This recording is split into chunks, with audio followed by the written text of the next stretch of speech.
کراچی کے راشد بناس روڈ پر واقع کثیر المنزلہ شاپنگ مال میں خوفناک آتش زدگی، 7 افراد جاں بحق، دم گھٹنے سے کچھ افراد بے ہوش ہو گئے، 3 کی حالت تشویشناک، 50 افراد کو ریسکیو کیا گیا۔ آگ کے باعث چوتھے، 5ویں اور 6ٹھے فلور پر دکانیں جل گئیں، فائر بریگیڈ نے آگ پر قابو پا لیا۔ اسموگ پر قابو پانے کے لیے پنجاب کے 10 اضلاع میں آج بھی سافٹ لاک ڈاؤن، تعلیمی ادارے بند، مارکیٹ 3 بجے کے بعد کھولنے کی اجازت ہوگی۔ کل تمام مارکیٹیں مکمل بند رہیں گی۔ 29 نومبر کو بادل ہوئے تو مصنوعی بارش برسائی جائے گی۔ کراچی میں تیز ہوائیں، آندھی اور گرج چمک کے ساتھ بارش کا امکان، بارش سے سردی کی شدت میں اضافہ بھی متوقع۔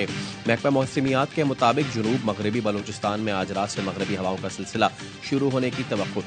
سسٹم کے زیر اثر کراچی میں آج اور کل آندھی چلنے اور کہیں گرج چمک کے ساتھ بادل برسنے کا امکان، گوادر میں بارش۔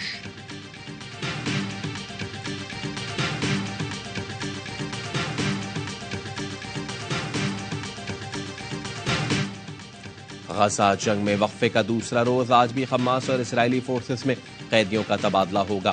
گزشتہ روز حماس نے 13 اسرائیلی جبکہ اسرائیل نے 39 فلسطینی رہا کیے۔ اسرائیلی قید سے رہا پانے والے فلسطینیوں کا پرتپاک استقبال۔ 8 سال بعد بیٹی کو دیکھ کر ماں جذبات پر قابو نہ رکھ سکی، آنکھیں خوشی سے چھلک پڑیں۔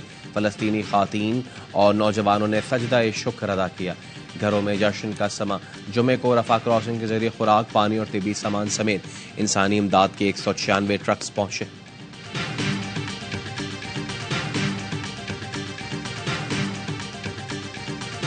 جنگ میں وقفے کے باوجود شمالی غزہ میں گھروں کو لوٹنے والے فلسطینیوں پر اسرائیلی فورسز نے گولیاں چلا دی، 2 فلسطینی شہید، 11 زخمی۔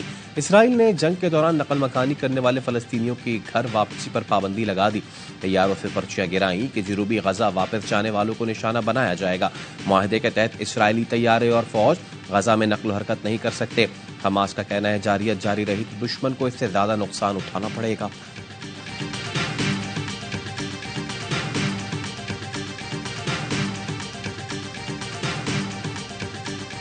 اسرائیل قطر اور مصر سے رابطے میں ہوں، غزہ حماس جنگ بندی میں مزید توسیع ہو سکتی ہے۔ وقت آ گیا اسرائیل فلسطین کے 2 ریاستی حل پر عمل کیا جائے گا۔ امریکی صدر جو بائیڈن کہتے ہیں امریکہ کی بڑی کوششوں سے غزہ میں جنگ بندی ممکن ہوئی۔ خوشی کا موقع ہے، 13 اسرائیلی ارغمالی رہا ہو کر اپنے سے جا ملے۔ کوشش تھی پہلے مرحلے میں 50 سے زائد اسرائیلی رہا کرا لیے جائیں، آنے والے دنوں میں مزید قیدی رہا ہوں گے۔ جنگ بندی کے باعث غزہ میں امدادی سامان پہنچ سکے گا۔ ایسا طریقہ کار بنایا گیا ہے کہ خوراک، دوائیں اور پانی حماس کے ہاتھ نہ لگے۔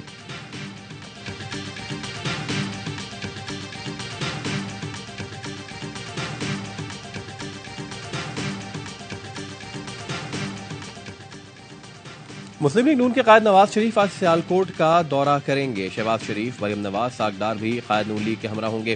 نواز شریف ایوان صنعت و تجارت میں صنعتکاروں سے ملاقات اور خطاب کریں گے۔ خواجہ آصف کی رہائش گاہ پر نواز شریف مقامی رہنماؤں سے ملاقات کریں گے۔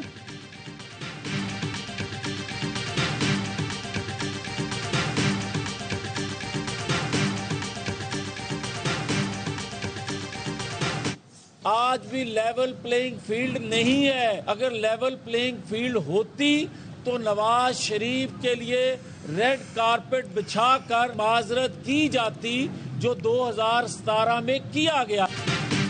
2018 میں کیا ملک میں 9 مئی شرنگیزی والا ماحول تھا؟ نواز شریف کو بیٹے سے تنخواہ نہ لینے پر نااہل کیا گیا۔ مسلم لیگ نون کے رہنما جاوید لطیف کہتے ہیں 2017 کے کرداروں کو کٹہرے میں کھڑا کرنا چاہیے۔ ریاست مخالف تقاریر کیس میں جاوید لطیف کی ATC میں پیشی، حاضری مکمل کروائی۔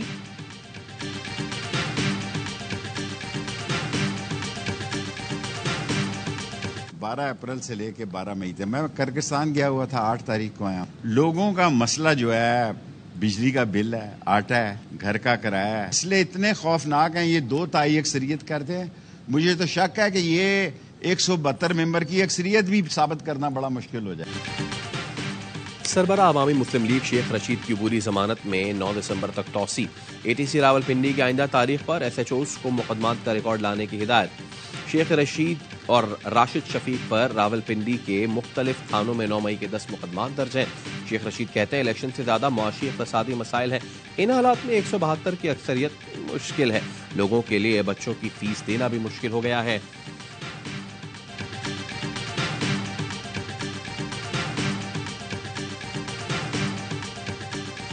الیکشن کے قریب ہاؤس آف زرداری میں دراڑیں، بلاول بھٹو الیکشن مہم چھوڑ کر دبئی روانہ، کسی پارٹی رہنما کو بھی کچھ نہیں بتایا، نجی طیارے میں بیٹھے اور چلے گئے۔ روانگی سے پہلے ٹویٹر پر پروفائل پکچر تبدیل کی، والدہ کے ساتھ اپنی ہنستی مسکراتی تصویر لگائی، دبئی پہنچ کر خالہ صنم بھٹو کے ساتھ تصویر کھنچوائی۔ آصفہ زرداری بھی بیٹے کے پیچھے پیچھے دبئی پہنچ گئے۔ باپ بیٹے کی سر جنگ آصف زرداری کے انٹرویو کے بعد میڈیا میں آئی۔ زرداری نے کہا تھا بلاول ابھی زیر تربیت ہے، الیکشن کا ٹکٹ میں ہی دوں گا، بیٹا زیادہ ٹیلنٹڈ لیکن تجربہ ہوتا ہے۔